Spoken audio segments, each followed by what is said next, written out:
Friends, Mars is very straightforward planet. It doesn't like to beat around the bush, and that is what I like about Mars when I look at the ownerships that Mars has in every ascendant, that is Lagna. And I have found that no other planet, for example Mercury or Jupiter, they are as clear in each ascendant ruled horoscope as Mars is in deciding what it is most interested in the ascendant chart. So let's look deeper as far as Mars is concerned and what's so special about Mars in every Lagna, that is ascendant sign. So starting with Aries, if you have Aries here, you have Scorpio in 8, right? These are the two houses Mars represents, Mars owns. Our context is the ownership, right? That is what I will do today. So if Mars owns the first and the 8th house in Aries ascendant, it means that it's interested, or the biggest thrust of Mars is the longevity of the person, because first house is the physical self, the presence, the birth itself, right? And the longevity, it is the house of death. When the longevity is over, death is a natural outcome, right? So Mars is a very important planet as far as the longevity and the physical safety is concerned, if you like. So if Mars, for example, is present here or here, right, or any other place, and if it is aspected by a planet like Saturn, for example, if Saturn is here from 6th house of accidents, if it is aspecting Mars, which is placed here, so what is happening is it is in one hit, the ascendant lord, the 8th house lord, the house itself is getting hit. So in Aries ascendant, Mars is very specific about the longevity with all its with both of its signs, that is Aries and Scorpio. Moving on to next interesting case, Taurus ascendant. Okay, so when you have Taurus here, where are the signs of Mars? Mars will own the 7th house and 12th house. You will have Scorpio here and Aries here. So 7th and 12th houses, these are the houses of indulgence, that is bhoga, enjoyments, right? Enjoyment can be of any type. Now looking at the ascendant lord, that is Venus. So in this ascendant, Mars seems to be very much inclined towards enjoying, okay, the indulgences. Especially, now this is not true of every Taurus ascendant, but this is very much true of what is Mars's basic thrust in the chart. Now how is that supported by the planets and Mars's own placement will decide the actual outcome in the in real life. Okay, so let's say if Mars is placed here in 5th house, so what is happening? This is house of passion, right? From here, Mars is aspecting the 12th house of indulgence. It's already lord of 7th house of desires and the love to enjoy life as far as the opposite sex is concerned. So all that is amplified if Mars is say in 5th house. So it's very clear. Now going on to Gemini. So if Gemini ascendant is here in the 1st house, so where is Mars? So 3, 4, 5, 6, 7, 8, right? 8 and 9, 10, 11, 12, 1. So 6th and 11th houses. So Mars is the lord of 6th house and 11th house. So 6th house is a house of physical injuries and accidents, and 11th house is 6th from 6th. In Bhavat Bhavam you see 1, 2, 3, 4, 5, 6. So 11th house is the amplified form of what 6th house is there. Okay, if it is Upachaya house of accumulation, then 11th house is the higher state of it, right? If it is injury, it is bigger injury, right? So 6th house and 11th house, these are the two houses which have very strong physical thing with respect to accident, violence, injuries. So the person himself or herself inflicts on other or gets inflicted by others. Okay, so either way, Mars has a very strong thrust. Remember, it is not very good friend of the ascendant Lord Mercury as well. Okay, moving on to next sign, which is Cancer, which is Karka. Okay, so when you have Cancer here, so Mars is the ruler of 5th house and 10th house. 5, 6, 7, 8, 9. Sorry, 4, 5, 6, 7, 8. Right? And then Aries is here. So 8 and 1st. That means 5th house and 10th house.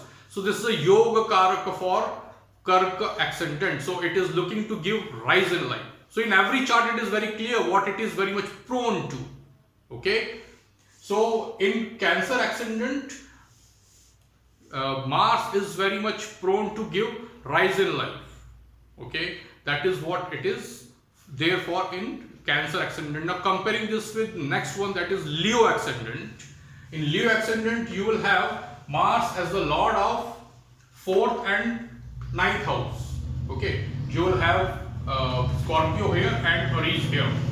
So this is also Yoga Karaka, right? You know this, Kendra and Trikona combination. As in case of Cancer, it was 5th house and 10th house, right? In Cancer ascendant. So in Leo ascendant, this is the 4th house and 9th house, Kendra, Trikona. So this is a Raj Yoga Karaka in these two ascendants, looking to give rise in life.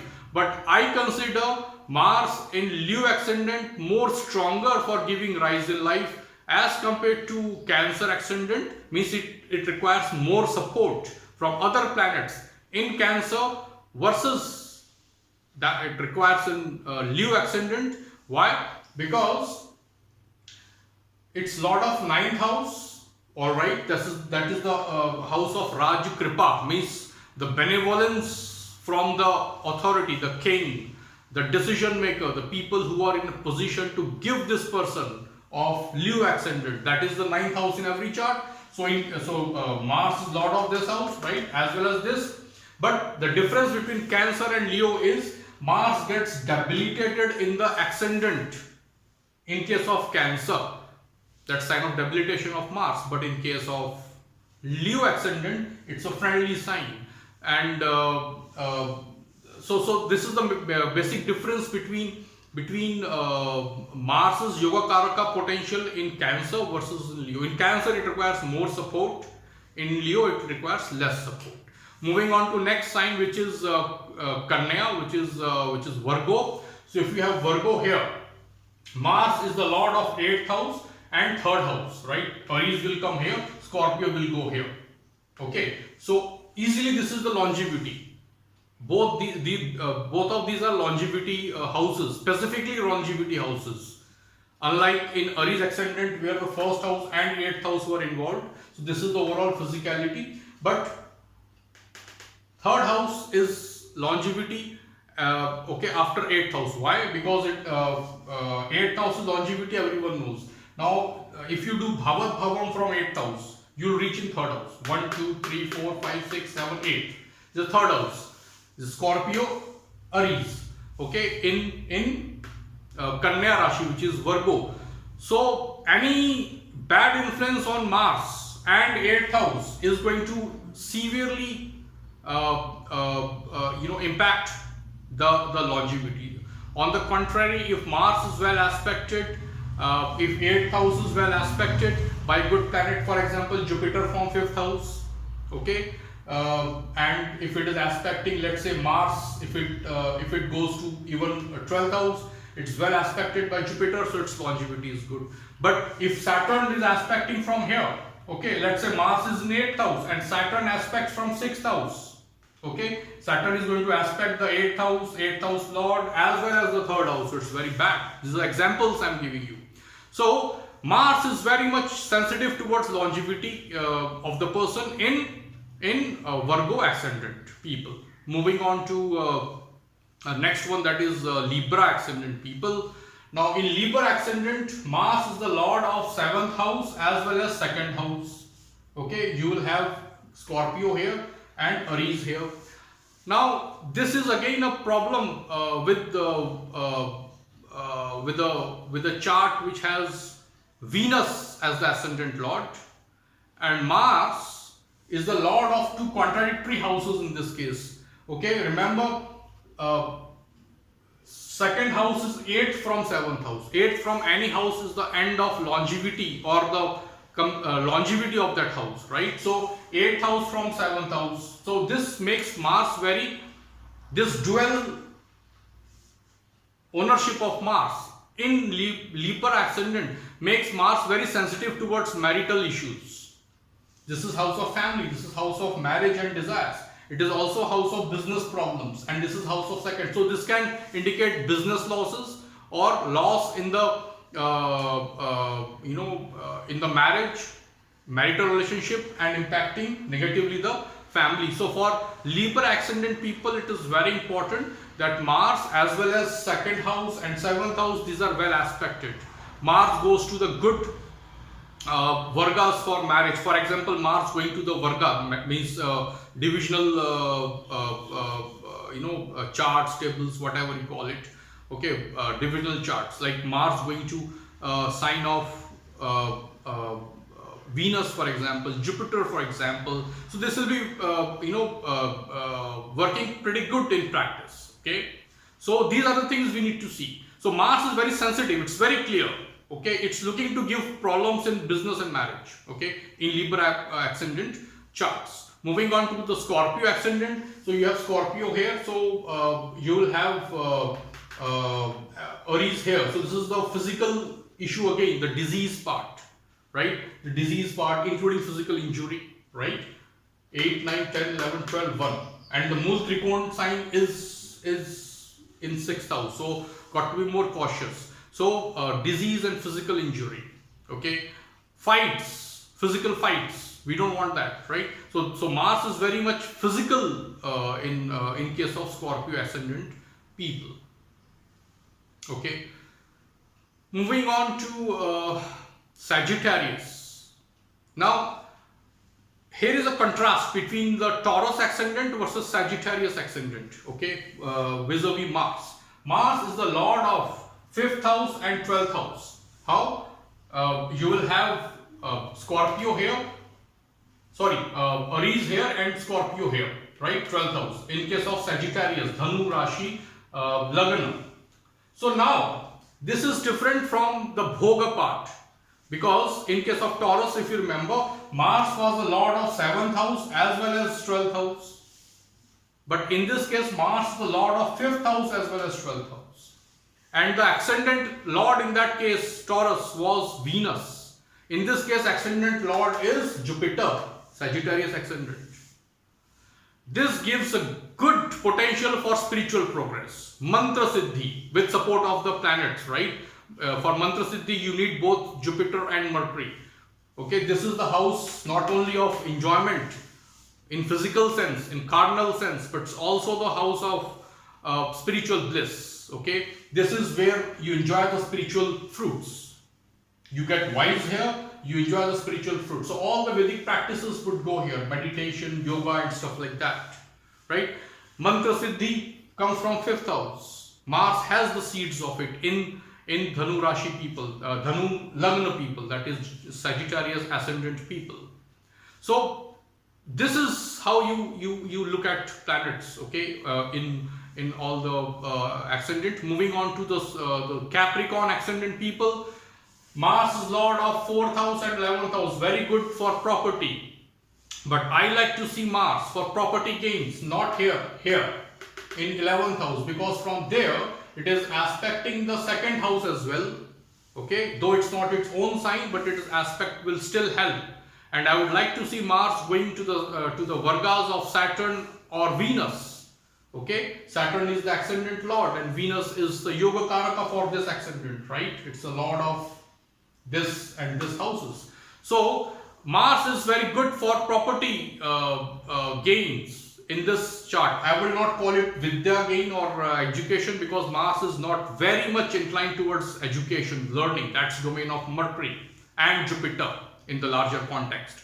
Not Mars really. So Mars is good for property gains. I would like to see Mars more here compared to here, because this is the place where Mars has very less digbal, okay, directional strength.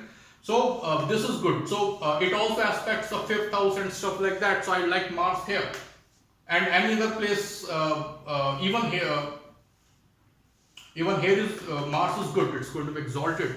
So there are many places. I'm not going to specific positions of Mars here. That will really make this video 5 hours video.